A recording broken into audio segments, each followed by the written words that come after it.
study, strategy over the years, and achieve the spirit of the warrior. Today is a victory over yourself of yesterday. Tomorrow is your victory over lesser men. There is a student mentality in all of us that must be tapped into. A student is resilient. A student is disciplined. It is only through discipline that you will experience the freedom of a warrior. A student never surrenders. See, the strategy is the plan. The strategy, the game plan, the plan of action, the recipe, the how must be studied before the first step is taken. I am convinced that so many of us lose because of what we were not willing to study. We must grow a discipline to deliberately investigate what we are getting ready to enter into. We must be calculated as we enter into new seasons, into new relationships. This is the road to becoming a warrior. An experienced, skilled, and calculated soldier. A fighter, a game changer, somebody who refuses to stay down.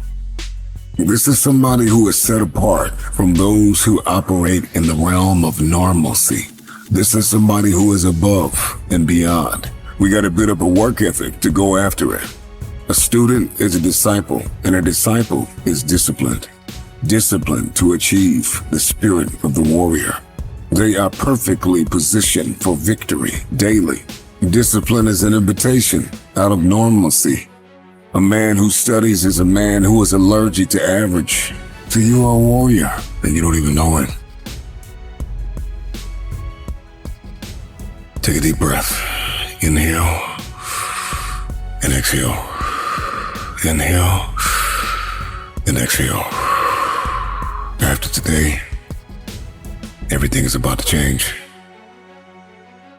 Because change starts with you. To understand this is to know the difference between men and lions. You must understand that there is more than one path to the top of the mountain.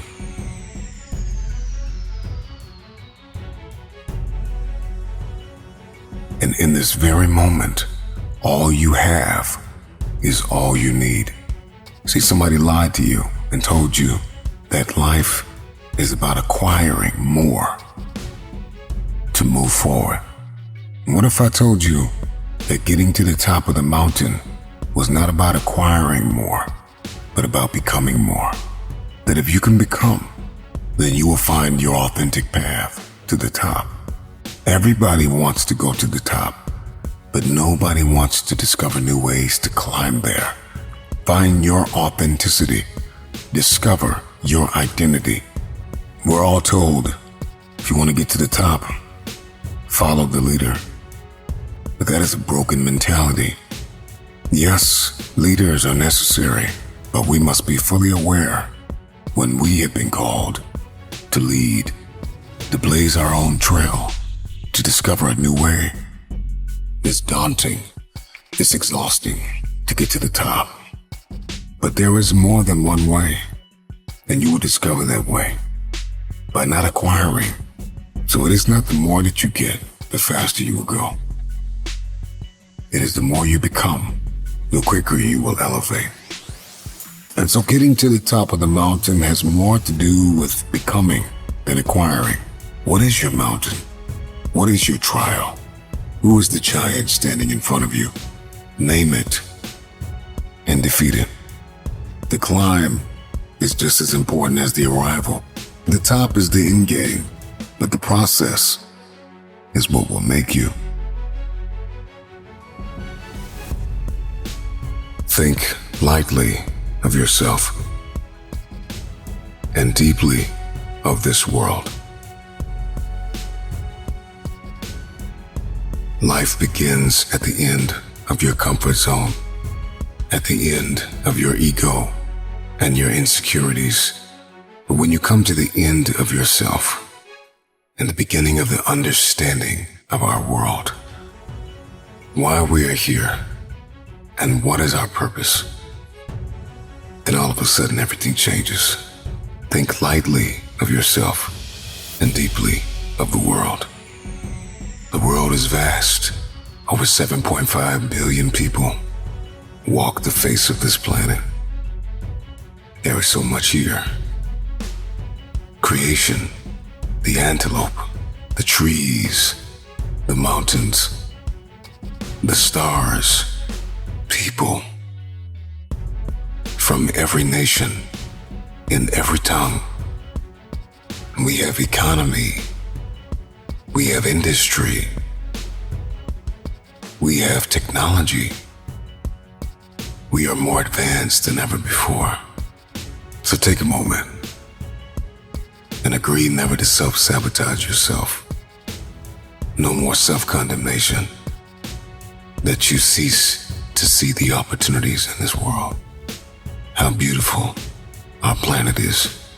To think lightly of yourself and deeply of this world is an invitation out of your ego, out of your insecurities, out of what you think you cannot do.